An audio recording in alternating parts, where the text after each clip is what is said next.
আজকে আমরা যে অধ্যায়টা নিয়ে আলোচনা করবো সেই অধ্যায়টার নাম হলো সরল দোলক। তাহলে সরল দোলক নিয়ে আলোচনা করার পূর্বেই আমাদের আগে চিন্তা হবে সরল দোলকটা আসলে কি, এটা কিভাবে কাজ করে। আমরা ধরে নিলাম এটা কোনো একটা দৃঢ় অবস্থান, এখানে আমাদের একটা ঝুলন বিন্দু থাকবে যার সাহায্যে আমরা কোনো একটা ক্ষুদ্র অথচ ভারী, কি বললাম, ক্ষুদ্র অথচ ভারী এরকম একটা বস্তুকে ঝুলাই দেব। তাহলে আমি তাকে অবশ্যই একটা সুতা বা রশির মাধ্যমে ঝুলাই দিছি। এই সুতা বা রশিটা হতে হবে অবশ্যই অনমনীয়, যেটা টানলে বড় হয় না। আমরা যে কাপড় ব্যবহার করি তার মধ্যে এক জাতীয় কাপড় আছে যেটা গ্যাবার্ডিং নামে পরিচিত, গ্যাবার্ডিং না, স্টিচ নামে পরিচিত, যেটাকে একটু টানলে প্রসারণ হয়। এটা কিন্তু সেরকম কোনো কাপড় হতে পারবে না, সেরকম কোনো সুতো হতে পারবে না। তাহলে এই পর্যন্ত যে ডিস্টেন্স, এটাকে বলা হচ্ছে সুতার দৈর্ঘ্য এল। এটা অবশ্যই অনমনীয় সুতা। এখানে আমরা যে জিনিসটা ঝুলাই দিছি এটাকে বলা হয় বব, এটাকে বলা হয় বব। তাহলে ববটা আমি এখানে খুব ছোট করে এঁকে ফেলছি, এখানে একটু আমি বড় করে নিলাম। এই যে বব, এর কেন্দ্র থেকে পরিধি পর্যন্ত যে দূরত্ব, এটাকে বলা হয় ববের ব্যাসার্ধ আর। তাহলে এইখানে আমরা ধরে নিলাম এই পর্যন্ত তার একটা ব্যাসার্ধ আছে কি আর। তাহলে এইখানে পেলাম আমরা এল, এখানে পেলাম আর। আর এই যে ঝুলন বিন্দু, এইখান থেকে একদম তার কেন্দ্র পর্যন্ত, অর্থাৎ ববের কেন্দ্র পর্যন্ত যে দূরত্ব, এটাকে ক্যাপিটাল এল দ্বারা প্রকাশ করা হয়, এটাকে বলা হয় কার্যকর দৈর্ঘ্য। তাহলে কি বললাম, এটা একটা দৃঢ় অবলম্বন। দৃঢ় অবলম্বন থেকে আমি একটা সুতার মাধ্যমে, অনমনীয় সুতার মাধ্যমে একটা ভারী বস্তুকে ঝুলাই দিলাম। এটা গোলাকার বস্তু নিয়ে আমরা কাজ করতেছি, গোলাকার বস্তুকে ঝুলাই দিলাম। এই গোলাকার বস্তুর যে ব্যাসার্ধ সেটা হলো আর। এটাকে বলা হয় ববের কেন্দ্র থেকে পরিধি পর্যন্ত যে দূরত্ব, সেটা হলো আর। ঝুলন বিন্দু থেকে ববের যে বিন্দুতে আংটাটা লাগানো আছে সেই আংটা পর্যন্ত যে দূরত্ব, সেটাকে বলা হচ্ছে স্মল এল, এটাকে বলা সুতার দৈর্ঘ্য। আর ক্যাপিটাল এল দ্বারা বোঝানো হচ্ছে কার্যকর দৈর্ঘ্য। তাহলে এখানে ক্যাপিটাল এল, যেটাকে আমরা কার্যকর দৈর্ঘ্য বলছি, ক্যাপিটাল এল সমান হবে ছোট হাতের এল প্লাস ছোট হাতের আর। এই এলটা হলো আমাদের কার্যকর দৈর্ঘ্য, কার্যকর দৈর্ঘ্য। তাহলে কার্যকর দৈর্ঘ্য এল সমান এল প্লাস আর। এই কার্যকর দৈর্ঘ্য নিয়ে আমাদের কাজ আছে, আমরা এটা নিয়ে পরবর্তীতে কাজ করবো, আপাতত এটা জেনে রাখলাম। এখন এই সরল দোলক আসলে কীভাবে কাজ করে। সরল দোলক সাধারণত আমরা এই ঝুলন বিন্দু থেকে তাকে যে ঝুলাই দিছি, তাকে একটু টেনে এরকম একটা অবস্থানে আনা হয়। তারপর এখান থেকে ছেড়ে দেওয়া হলে সে একবার এই দিক, একবার এই দিক, এইভাবে দুলতে থাকে। এদিক যাবে, এদিক যাবে, এই যে সেই দিক এদিক দুলতেছে, এটাই হলো তার কাজ। আর এর মাধ্যমেই আমরা বিভিন্ন ম্যাথমেটিক্যাল সমস্যা বা বিভিন্ন সূত্রের সমাধান করে থাকি। তাহলে এর মধ্যে আমরা অলরেডি এখন জানি যে এখান থেকে এই পর্যন্ত যে দূরত্ব, এটা হলো ক্যাপিটাল এল, এটুকু ছোট হাতের এল, আর এর যে ব্যাসার্ধ সেটা হলো ছোট হাতের আর। এখন কোনো একটা বস্তুকে আমি সর্বোচ্চ যে পর্যন্ত টেনে ছেড়ে দিচ্ছি সেটাকে বলতেছে বিস্তার। এই যে এখানে এটা হলো তার বিস্তার, এটা হলো রৈখিক বিস্তার। আর এই যে এখানে তার অ্যাঙ্গেলের একটা পরিবর্তন হয়েছে, এখানে একটা কোণ উৎপন্ন হয়েছে থিটা, এই কোণটাকে বলা হয় কৌণিক বিস্তার। এটা হলো রৈখিক বিস্তার, এটা হলো কৌণিক বিস্তার। এই কৌণিক বিস্তার অবশ্যই 4 ডিগ্রি এর কম হইতে হবে। যদি কৌণিক বিস্তারটা 4 ডিগ্রি অপেক্ষা কম হয়, তাহলে কোনো একটা সরল দোলকের মাধ্যমে আমরা যে কাজগুলো করতে চাচ্ছি সেই কাজগুলো সঠিকভাবে, সূক্ষ্মভাবে করতে পারবো। আচ্ছা, এটা গেল আমাদের নর্মাল সরল দোলক পরিচিতি। এখানে সরল দোলক এইখান থেকে আমি যে বললাম তাকে এই বিন্দুতে এনে তাকে ছেড়ে দেওয়া হচ্ছে, তাহলে সে এইখানে আসতেছে, আবার এখানে আসতেছে। যে তার যে বিন্দুতে নিয়ে আমি তাকে চেনে ছেড়ে দিছি, এই বিন্দু থেকে যাত্রা শুরু করে এই জায়গায় আসতে, তার বিপরীত বিন্দুতে আসতে, তাকে বলা হয় একটা অর্ধ দোলনকাল বা অর্ধ দোলন, দোলনকাল না, এটাকে এইখান থেকে এই বিন্দুতে আসলে তাকে বলা হবে অর্ধ দোলন। এইখান থেকে বস্তুটা যখন ঘুরে আবার এই বিন্দুতে আসবে, অর্থাৎ যেখান থেকে আমি টেনে ছেড়ে দিয়েছিলাম সেই বিন্দুতে যখন আবার আসবে, তখন তাকে বলা হবে একটা পূর্ণ দোলন। অর্থাৎ কোনো একটা বিন্দুকে আমি যদি একটু টেনে ছেড়ে দিই, তাহলে যেখান থেকে ছেড়ে দিছি সেখানে সে আবার যদি ফেরত আসে, তখন তাকে একটা পূর্ণ দোলন সম্পন্ন হয়েছে বলে ধরে নেওয়া হয়। এখানে যদি আমি টেনে ছেড়ে দিই, সে যখন এখান থেকে এখানে আসবে, এটা হবে তার অর্ধ দোলন। এখান থেকে যখন এখানে আসবে তখন সেটা হবে একটা পূর্ণ দোলন। তাহলে এখান থেকে এখানে আসতে তার একটা সময় লাগে, এটাকে বলা হয় অর্ধ দোলনকাল। এখান থেকে এখানে আসতে তার একটা সময় লাগে, সেটাও একটা অর্ধ দোলনকাল। তাহলে এখানে যাওয়া প্লাস আসা, টোটাল যে সময়, সেটাকে বলা হয় দোলনকাল। তাহলে আমরা দোলনকাল কি দেখলাম, দোলনকাল, দোলনকালকে ক্যাপিটাল টি এর মাধ্যমে প্রকাশ করা হয়। তাহলে দোলনকাল হলো একটা পূর্ণ দোলনের সময়, একটি পূর্ণ দোলনের সময়। একটা সরল দোলককে একটু টেনে আমরা ছেড়ে দিলে তার একটা পূর্ণ দোলন সম্পন্ন করতে যে পরিমাণ সময় লাগে সেটাকে বলা হইতেছে আমাদের দোলনকাল, ক্যাপিটাল টি এর মাধ্যমে প্রকাশ করা হয়। আর কার্যকর দৈর্ঘ্য এল অলরেডি আমরা আগেই চিনে আসছি। আর অভিকর্ষীয় ত্বরণ জি, এটা তো আমরা আগে থেকেই জানি। আমরা গত অধ্যায়ে পড়ে আসছি অভিকর্ষজ ত্বরণ। অভিকর্ষজ ত্বরণকে প্রকাশ করা হয় ছোট হাতের জি এর মাধ্যমে। এই এল, জি, টি এদের মধ্যে আমাদের একটা সরল দোলকের সম্পর্ক আছে, সেই সম্পর্কটা প্রতিপাদন করব। তার আগে আমরা এখান থেকে দোলনকালগুলো নিয়ে একটু আলোচনা করে নিই।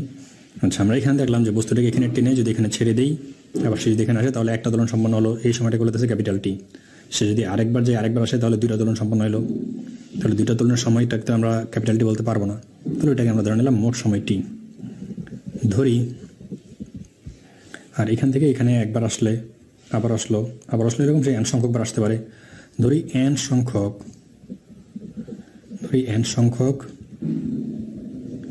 দোলনের সময়, স্মল টি, কারণ ক্যাপিটাল টি দ্বারা আমরা বোঝাইছি কি বিচরণকাল, আর এই ছোটটি দ্বারা বোঝালাম আমরা মোট সময়। তাহলে একটা দোলন দিতে তার কি পরিমাণ সময় লাগবে, তাহলে একটি মানে এন ওয়ান সংখ্যক দোলনের সময় কত আসবে, টি বাই এন।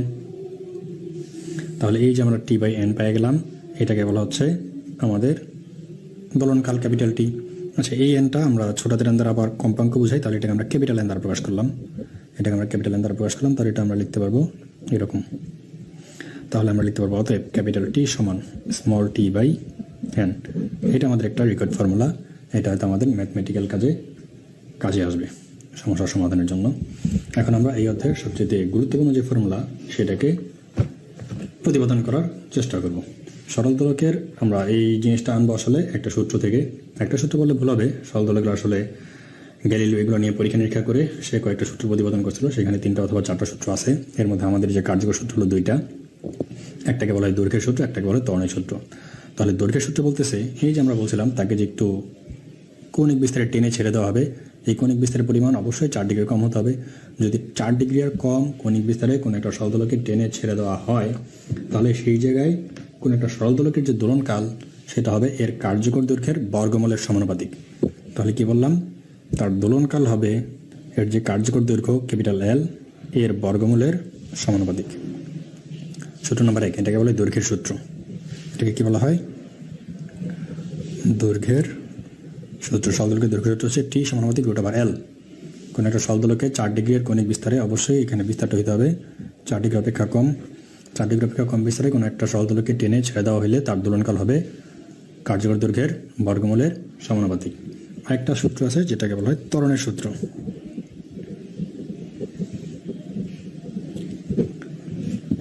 ত্বরণের সূত্রের মধ্যে সেম কন্ডিশন বলা হচ্ছে, বিস্তার যদি 4 ডিগ্রি অপেক্ষা কম হয় তাহলে কোনো একটা আমার সরল দোলক, এই যে আমাদের যে আগে যে সরল দোলকটা নিয়ে কাজ করছিলাম সেই সরল দোলকেরই এর দোলনকালটা হবে এর যেই স্থানে নিয়ে আমরা কাজটা করতেছি, এটাকে অবশ্যই কোনো একটা স্থানে নিয়ে কাজ করবো আমরা। যে স্থানে রেখে আমরা সরল দোলক নিয়ে কাজ করতেছি সেই স্থানে যে অভিকর্ষজ ত্বরণ থাকবে তার বর্গমূলের ব্যস্তানুপাতিক, অর্থাৎ টি ব্যস্তানুপাতিক 1/g দিলাম। অর্থাৎ আমরা সূত্র দুটো আরেকবার বলার চেষ্টা করি। যদি 4 ডিগ্রির কম বিস্তারে কোনো একটা সরল দোলকের ববকে টেনে ছেড়ে দেওয়া হয় তাহলে সেই ক্ষেত্রে সেই দোলকের দোলনকাল হবে তার কার্যকর দৈর্ঘ্যের সমানুপাতিক এবং ওই স্থানে যে অভিকর্ষীয় ত্বরণ তার বর্গমূলের ব্যস্তানুপাতিক। এখন এই দুটোকে যদি আমরা একটু কম্বাইন করি তাহলে আমরা লিখতে পারবো টি সমানুপাতিক root over L root over G. তাহলে এখান থেকে আমরা যদি আরেকটু প্রতিপাদনের সামনে আগাইতে চেষ্টা করি তাহলে এটাকে আমরা লিখতে পারবো টি সমানুপাতিক রুট ওভার এল বাই জি। আমরা যদি সমানুপাতিক চিহ্নটা উঠে দিতে চাই তাহলে আমরা ব্যবহার করতে পারবো টি সমান K into root over L by জি।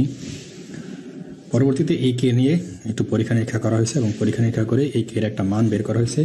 সেই কে এর মানটা ব্যবহার করেছে 2π। এই মানটা দেখা যায় প্রায় 2π এর কাছাকাছি। সেক্ষেত্রে আমরা সূত্রটা পেয়ে যাই টি সমান কে এর মানটা বসাইলাম 2π রুট ওভার এল বাই জি। এটা হলো আমাদের এই অধ্যায়ের মোস্ট ইফেক্টেড ফর্মুলা, সবচেয়ে বেশি ব্যবহৃত ফর্মুলা হবে এটা। এটা হচ্ছে আমাদের সরল দোলকের মূল সমীকরণ, এটাকে সরল দোলকের সমীকরণ বলা হয়। এখন এই সমীকরণ থেকে আমরা প্রত্যেকটা জিনিস তো জেনে গেলাম। এটা হলো আমাদের দোলনকাল, এটা হলো কার্যকর দৈর্ঘ্য, এটা হলো জি। এখানে দোলনকাল আমরা কীভাবে বের করতে পারি সেটা নিয়ে একটু কাজ করার চেষ্টা করি। আমরা দেখি আমাদের যেই সরল দোলকটা ছিল, সরল দোলকের ক্ষেত্রে বলছিলাম যে এটা একবার এখানে যাবে আবার এখানে আসবে। তাহলে এই দোলকটা যদি এখানে যায় তাহলে তার আগে বলতেছে অর্ধ দোলন। তাহলে এখানে যাইতে অর্ধ দোলন, এখানে আসতে অর্ধ দোলন। তাহলে একটা পূর্ণ দোলন সম্পন্ন করতে সেরকম কয়টা অর্ধ দোলন সম্পন্ন করতেছে? 2টা। তাহলে এখানে বলা হচ্ছে দোলনকাল টি হবে 2 ইন্টু অর্ধ দোলনকাল। টু ইন্টু অর্ধ দোলন কাল। অর্থাৎ আমাদের এখান থেকে এখানে আসতে তার যে পরিমাণ সময় লাগতেছে, এখান থেকে এখানে আসতে তার একই পরিমাণ সময় লাগতেছে, তাহলে যে কোনো একটা অর্ধ দোলনকাল যদি আমার জানা থাকে সেটাকে 2 দ্বারা গুণ করলে আমরা তার দোলনকালটা পেয়ে যাব। আমরা মাঝে মাঝে দেখে থাকি পেন্ডুলাম জাতীয় ঘড়ি। পেন্ডুলাম জাতীয় ঘড়িতে কিন্তু এরকম একটা জিনিস নড়তে থাকবে, এদিকে যায়, এদিকে যায়, এদিকে যায়, এদিকে যায়। তাহলে আমাদের এই যে পেন্ডুলাম ঘড়ির যেই গোলকটা থাকে সেটা এখান থেকে এখানে গেলে টিক করে একটা শব্দ উৎপন্ন করে, এখান থেকে এখানে আসলে সে আবার টিক করে উৎপন্ন করে, তাহলে এটাকে বলে টিকের সময়। এখানে আসলে একবার টিক উৎপন্ন করবে, এখানে আসলে একবার টিক শব্দ উৎপন্ন করবে। তাহলে দোলনকালকে আমরা এভাবে লিখতে পারি, দোলনকাল টি সমান 2 ইন্টু টিকের সময়, 2 ইন্টু টিকের সময়। এই অর্ধদোলনকাল আর টিকের সময় একই জিনিস। মাঝে মাঝে প্রশ্নের মধ্যে বলা থাকে অর্ধদোলনকাল, মাঝে মাঝে প্রশ্নের মধ্যে বলা থাকে টিকের সময়। তাহলে অর্ধদোলনকাল বা টিকের সময় যাই দেওয়া থাকুক না কেন, আমরা জাস্ট একে 2 দ্বারা গুণ করলেই তার দোলনকালটা পেয়ে যাব। এটা দোলনকাল বের করার একটা দুটো কন্ডিশন। তাহলে এর মাধ্যমে আমরা খুব সহজে সহজ দোলকের দোলনকালটা বের করে ফেলতে পারবো। আমাদের মাঝে মাঝে এই যে দোলকটা আছে, এই দোলকের ক্ষেত্রে বলা থাকে যে এটা একটা সেকেন্ড দোলক। মাঝে মাঝে কী বলা থাকবে, এই দোলকটাকে বলা থাকে সেকেন্ড দোলক। তাহলে সেকেন্ড দোলক বলে থাকা মানে দোলকটা এইখান থেকে এই বিন্দুতে আসতে, অর্থাৎ একবার টিক করতে তার সময়ের প্রয়োজন হয় 1 সেকেন্ড। সিমিলারভাবে এখান থেকে এখানে যেতে তার আবার সময় লাগে 1 সেকেন্ড। তাহলে আমরা জানি দোলনকাল 2 ইন্টু টিকের সময়। তাহলে এখান থেকে আমরা ডিফল্ট অনুযায়ী একটা কন্ডিশন পেয়ে যাই, একটা সূত্র পেয়ে যাই, সূত্র না মান টি সমান 2 সেকেন্ড। অর্থাৎ যদি সেকেন্ড দোলকের কথা বলা থাকে, কী কথা বললাম, সেকেন্ড দোলক। সেকেন্ড দোলকের কথা বলা থাকলে সেকেন্ড দোলকের জন্য আমাদের পর্যায়কাল হবে বা বিচরণকাল হবে টি সমান 2 সেকেন্ড। আর আমাদের এই যে দোলকটা, এই দোলকটা যদি আদর্শ দোলক হয়ে থাকে, প্রশ্নের মধ্যে মাঝে মাঝে বলে দেবে যে আদর্শ দোলক। তাহলে আদর্শ দোলকের ক্ষেত্রে এল এর মান মাঝে মাঝে বলে দেওয়া নাও থাকতে পারে। এল কার্যকর দৈর্ঘ্য, যদি এল এর মান বলে দেওয়া না থাকে তাহলে সেই মানটা আমরা ব্যবহার করব 99.29 সেন্টিমিটার। এটা হচ্ছে আদর্শ দোলকের জন্য, আদর্শ দোলক। অর্থাৎ আদর্শ দোলকের যে কার্যকর দৈর্ঘ্য, সেই আদর্শ দোলকের কার্যকর দৈর্ঘ্য হবে 99.29 সেন্টিমিটার। সরল দোলকের মূল সমীকরণটা আমরা পেয়েছিলাম কি, টি সমান 2π√L/g। এখানে এই সম্পর্কটাকে ব্যবহার করে আমরা সরল দোলকের কয়েকটা ছোটোখাটো সমীকরণ এখন বের করার চেষ্টা করব। সমীকরণ আসলে সম্পর্ক। এখন একটা সরল দোলককে আমি নির্দিষ্ট একটা সরল দোলক, মনে করেন যে আমার নিজের একটা সরল দোলক আছে, এই দোলকটা নিয়ে আমি ঢাকায় একবার কাজ করলাম, আবার ইনকেস আমার কোনো কাজের প্রয়োজনে আমি চট্টগ্রাম বা খুলনা বা কোনো এক জায়গায় চলে গেলাম। তাহলে যদি আমি স্থান পরিবর্তন করি, যেহেতু আমার যে আগের দোলকটা ছিল সেই দোলকটাই আছে, তাহলে দোলকের ক্ষেত্রে আমার এই যে কার্যকর দৈর্ঘ্য এল, এর কি কোনো পরিবর্তন হবে? পরিবর্তন হবে না, কারণ সরল দোলক আগে যেটা ছিল এখনও সেটাই আছে। কিন্তু ঢাকায় জি এর মান আর চট্টগ্রাম বা খুলনা বা রাজশাহী যেখানে যাই না কেন, সেখানে জি এর মানের পরিবর্তন হওয়া স্বাভাবিক। অর্থাৎ ঢাকার জি এর মান আর খুলনার জি এর মান বা চট্টগ্রামের জি এর মান সেম হবে না, অর্থাৎ যেটা পরিবর্তনশীল। একই দোলক যদি আমি স্থান পরিবর্তন করি তাহলে সেক্ষেত্রে এলটা স্থির। এল স্থির, যদি এল স্থির থাকে তাহলে আমরা লিখতে পারবো T1 সমান 2π√L/g1। G1 আর T1 পরিবর্তন হতে পারে, কারণ G1 পরিবর্তন হলে T1টা পর্যায়কালটা আমাদের বা দোলনকালটা পরিবর্তন হবে। সিমিলারভাবে আরেকটি ইকুয়েশন আসতে পারে আমাদের T2 সমান 2π√L/g2। তাহলে এখন যদি আমরা সমীকরণ 1 এবং সমীকরণ 2 এদের মধ্যে একটা সম্পর্ক বানাতে চাই, অর্থাৎ ভাগ করে দিই, সাপোজ আমি 1/2 করে দিলাম, তাহলে এখান থেকে 2π কাটা চলে যাবে, আমরা পেয়ে যাব T1/T2 সমান √, এখানে ছিল L/g1, এটাকে আমি গুণ দিয়ে একেবারে যদি উল্টাই দিই তাহলে পাবো G2/L কাটা। তাহলে আমরা একটা সম্পর্ক পেয়ে যাই, T1/T2 সমান √G2/G1। এটা এই অধ্যায়ে আমাদের প্রয়োজনীয় বা ব্যবহৃত একটা গুরুত্বপূর্ণ ফর্মুলা। একই কাজ আবার ঘটাবো আমরা।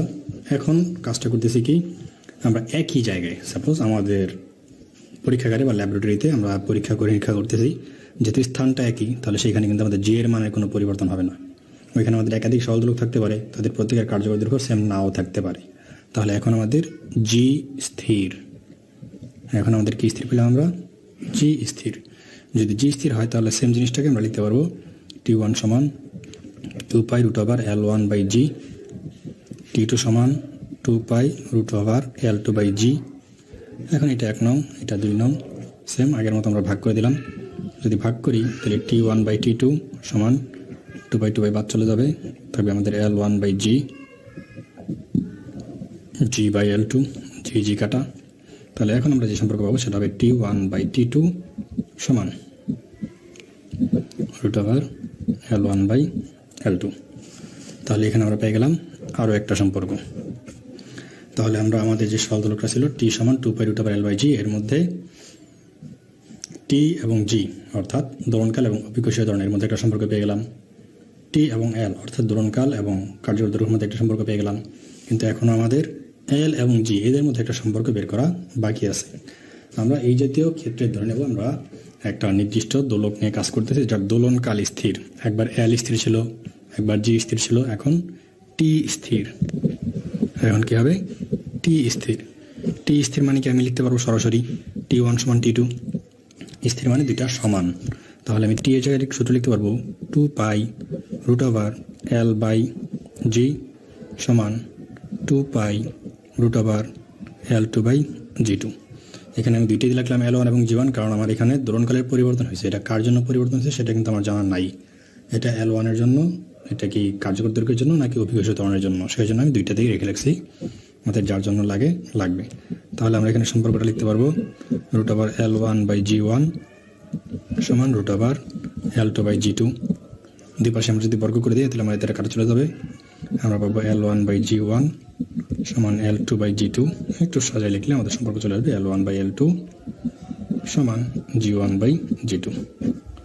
তাহলে এটা হবে আমাদের এখানকার সম্পর্ক, যেটা কার্যকর দৈর্ঘ্য এবং অভিকর্ষীয় ত্বরণের মধ্যে সম্পর্ক নির্দেশ করে। কিন্তু প্রয়োজনীয় কয়েকটা সম্পর্ক প্রতিপাদন করার পর এখন আমরা হাস্যকর এবং মজার কয়েকটা জিনিস জানার চেষ্টা করি। এটা হাস্যকর বলার কারণ কিছুক্ষণ পরে এটার বাবা হয়তো জিনিসগুলো তোমরা জানো না বা জানা নাই। এই ভিডিওটা একটু হাস্যকর বলতেছি এই কারণে যে মনে করো যে আমাদের যে সরল দোলকটা ছিল, এই সরল দোলকে যেহেতু আমি একটা সুতা ঝুলেই দিছি, এখন এটাকে সরল দোলক নর্মালি আমাদের ল্যাবরেটরি সরল দোলক মনে না করে আমরা এটা ঘড়ির জন্য বিবেচনা করতেছি সাপোজ। তাহলে ঘড়ির জন্য যদি এটা বিবেচনা করি তাহলে দেখো তো আমাদের যে পেন্ডুলাম জাতীয় ঘড়িটা আছে তার যেই এই যে দণ্ডটা যার মাধ্যমে ঝুলে দেওয়া হয় সেটাকে আসলে সুতার, সেটা সুতার না। কিন্তু আমরা সরল দোলকের কন্ডিশন থেকে পড়ে আসছি এটা একটা অনমনীয় সুতো হতে হবে। কিন্তু এইটা তো অবশ্যই সুতো না, এটা কোনো একটা ধাতব বস্তু দ্বারা তৈরি। তাহলে ধাতব বস্তু দ্বারা তৈরি হওয়ার কারণে এটা কিন্তু তাপের দ্বারা প্রভাবিত হবে, অর্থাৎ তাপমাত্রা বাড়লে এর প্রসারণ হবে, তাপমাত্রা কমে গেলে এর সংকোচন হবে। আচ্ছা, যদি তাপমাত্রা বেড়ে যায় তাহলে এটা কীরকম হচ্ছে? মনে করো যে আমি পাশে আরেকটা আঁকার চেষ্টা করি। আগে ছিল সাপোজ এরকম, এখন এটা একটু বেড়ে গেল, বেড়ে এরকম হয়ে গেছে। তাহলে তার আগে যে দোলনটা সম্পাদন করতে এখান থেকে এখানে আসতে তার যে পরিমাণ সময় লাগতো, এখন তার ঠিক সেই দোলনটা সম্পাদন করতে সমান পরিমাণ বাড়বে না কমবে?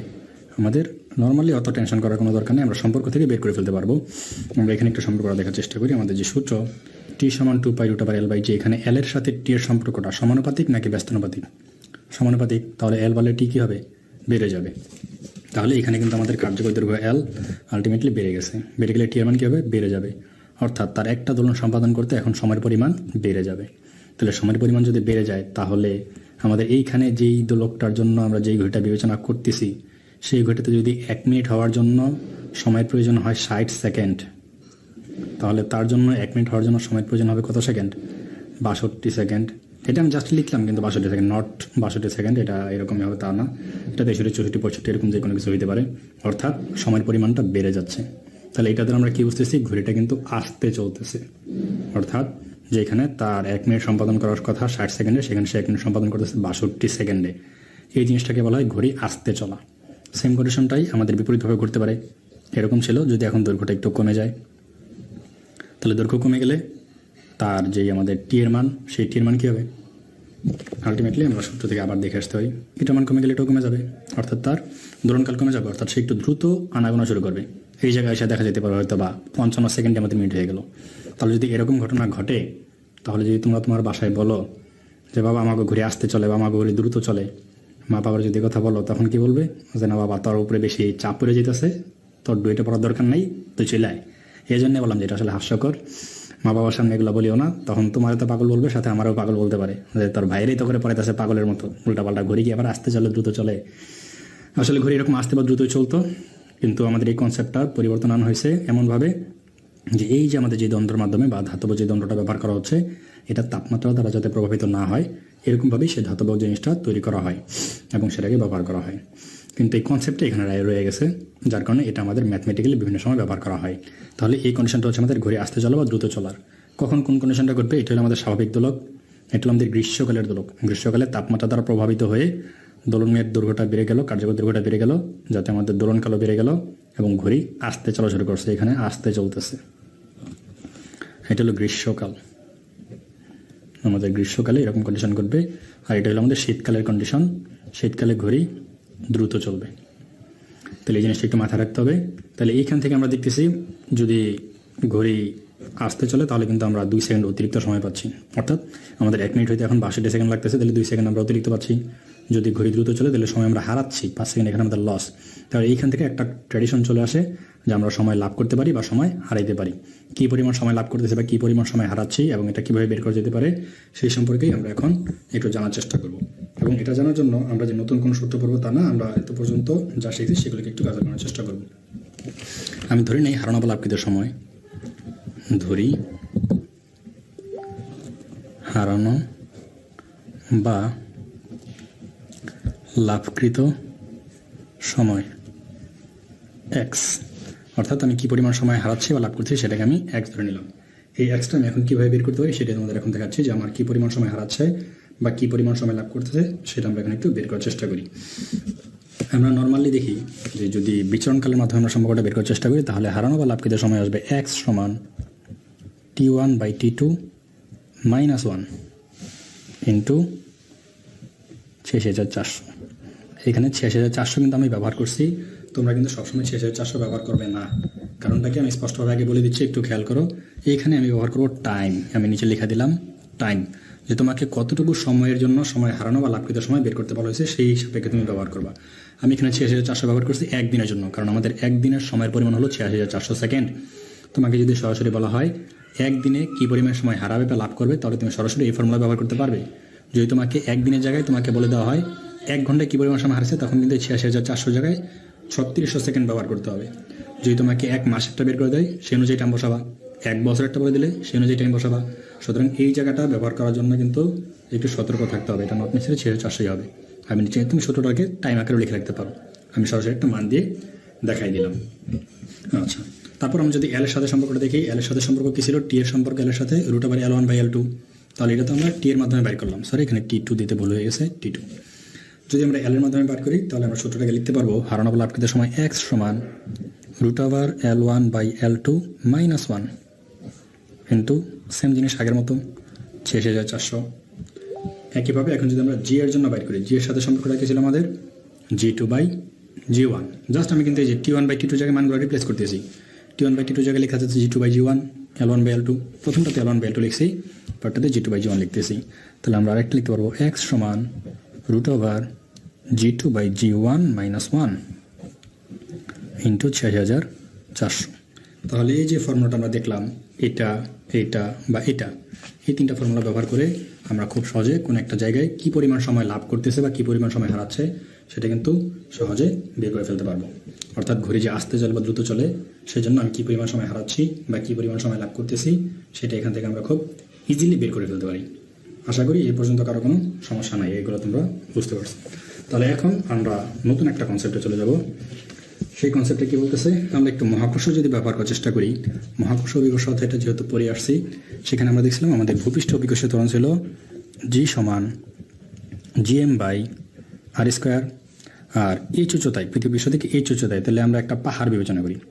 সাপোজ এটা হলো আমাদের সেই পৃথিবী পৃষ্ঠ, আর এখানে যে আমাদের এটা হলো একটা পাহাড়, তাহলে পাহাড়টা এইচ উচ্চতার, পাহাড়ের উচ্চতা কত? H।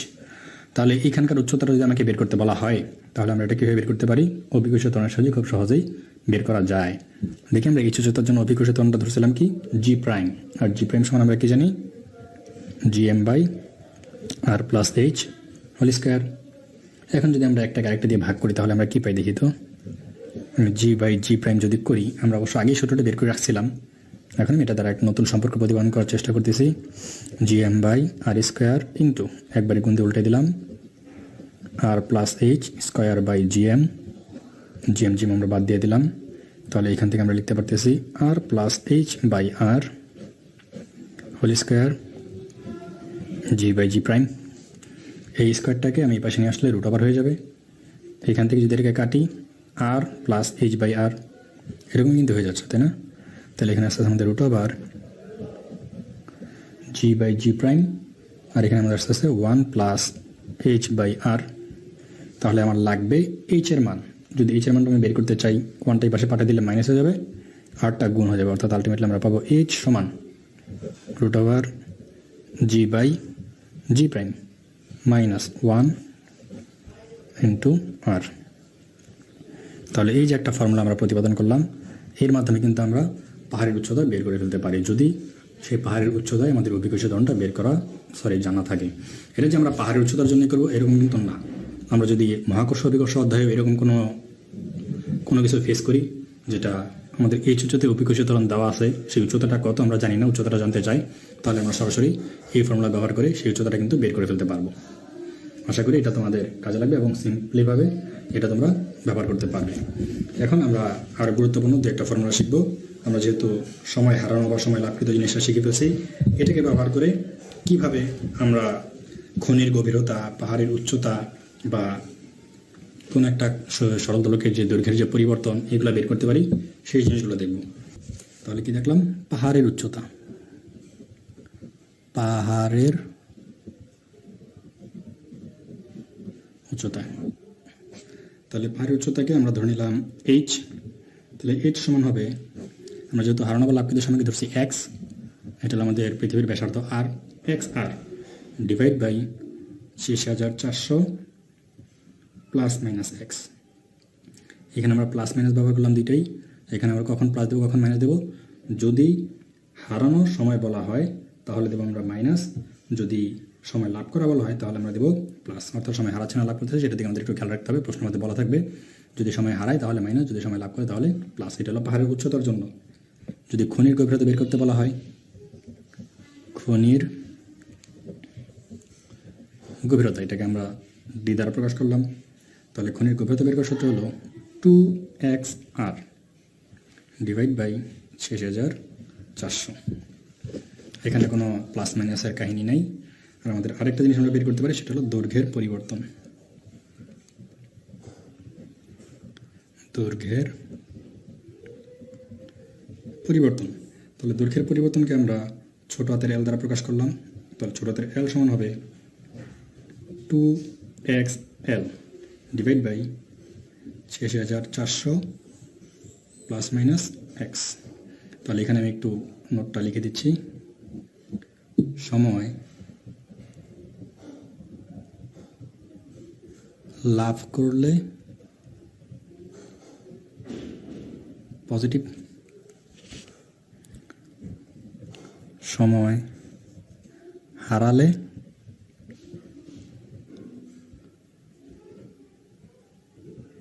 নেগেটিভ।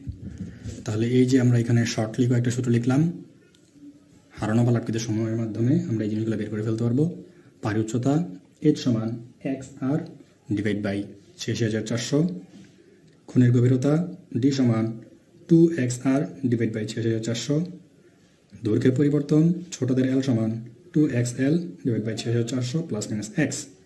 এখানে এক্সটা হলো আমাদের হারানো বা লাভকৃত সময়, এলটা হলো কার্যকর দৈর্ঘ্য, আরটা হলো পাহাড়ের উচ্চতা, আরটা হলো পৃথিবীর ব্যাসার্ধ, ডিটা হলো খনির গভীরতা, এসটা হলো পাহাড়ের উচ্চতা।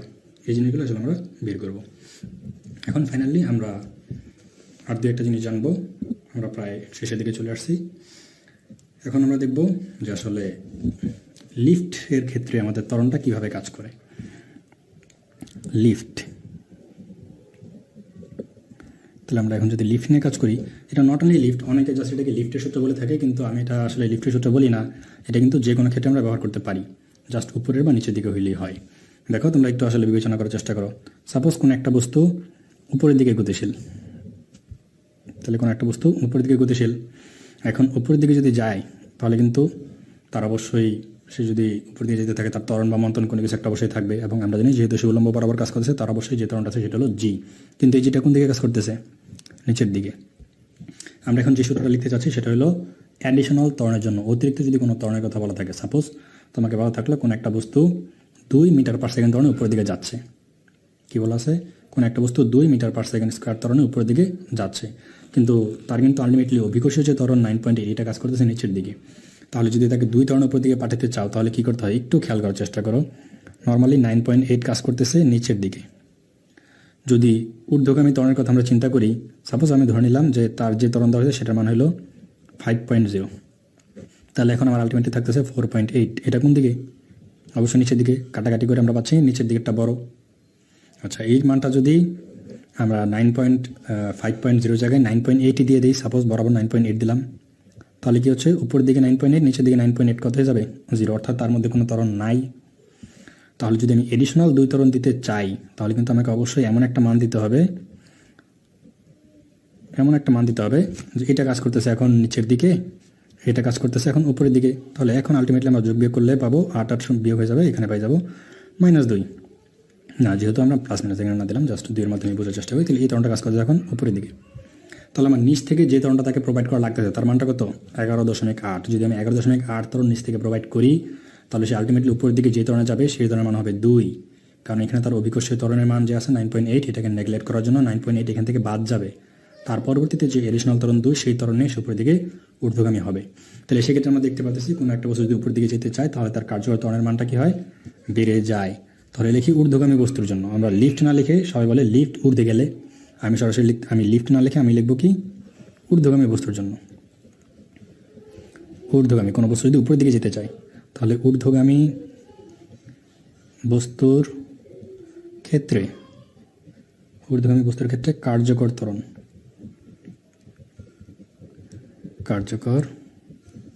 ত্বরণ এটাকে আমরা এফ প্রাইম দ্বারা প্রকাশ করলাম। এফ প্রাইম হবে G+F। এই জিটা হলো আমাদের 9.8 আর এই এফটা হলো যেই ত্বরণে তোমাকে চালাতে চাচ্ছে, যেমন এই যে 2 ত্বরণে চালাতে চাচ্ছ সেই 2, তাহলে আমাকে যে ত্বরণটা প্রয়োগ করা লাগতেছে তার মান আমরা পাই যাবো। এখান থেকে নর্মালি কী পরিমাণ ত্বরণ কাজ করতেছে সেটা আমরা কিন্তু আলটিমেটলি পেয়ে যাই। এটা হলো ঊর্ধ্বগামী বস্তুর জন্য। একইভাবে আমরা নিম্নগামী বস্তুর জন্য একটা মান বের করতে পারি। তাহলে আসবে নিম্নগামী বস্তুর ক্ষেত্রে আমাদের কার্যকর ত্বরণ এটাকে যদি আমরা এফ প্রাইম দ্বারা প্রকাশ করি এটা আসবে G-F। অর্থাৎ কোনো একটা বস্তু যদি অ্যাডিশনাল এফ ত্বরণে উপরের দিকে যাত্রা করে তাহলে তার ত্বরণ হবে G+F। যদি অ্যাডিশনাল এফ ত্বরণে নিচের দিকে গমন করে তাহলে তার কার্যকর ত্বরণ হবে G-F। অর্থাৎ উপর দিকে গেলে প্লাস, নিচের দিকে গেলে মাইনাস। একদম সিম্পলি মনে রাখার জন্য এটাই যথেষ্ট। এখন এটা তোমরা যে কোনো জায়গায় ব্যবহার করতে পারো, এটা নিয়ে কোনো সমস্যা নেই। যে জাস্ট লিফটের জন্যই হবে তা কিন্তু না, আমি কিন্তু বারবার বলে দিচ্ছি, যদি অ্যাডিশনাল একটা ত্বরণ নিয়ে কোনো বস্তু উপরের দিকে যায় তাহলে সেই ক্ষেত্রে তার কার্যকর ত্বরণ হবে G+F। যদি অ্যাডিশনাল একটা ত্বরণ নিয়ে কোনো বস্তু নিচের দিকে নামে তাহলে সেক্ষেত্রে তার কার্যকর ত্বরণ হবে G-F।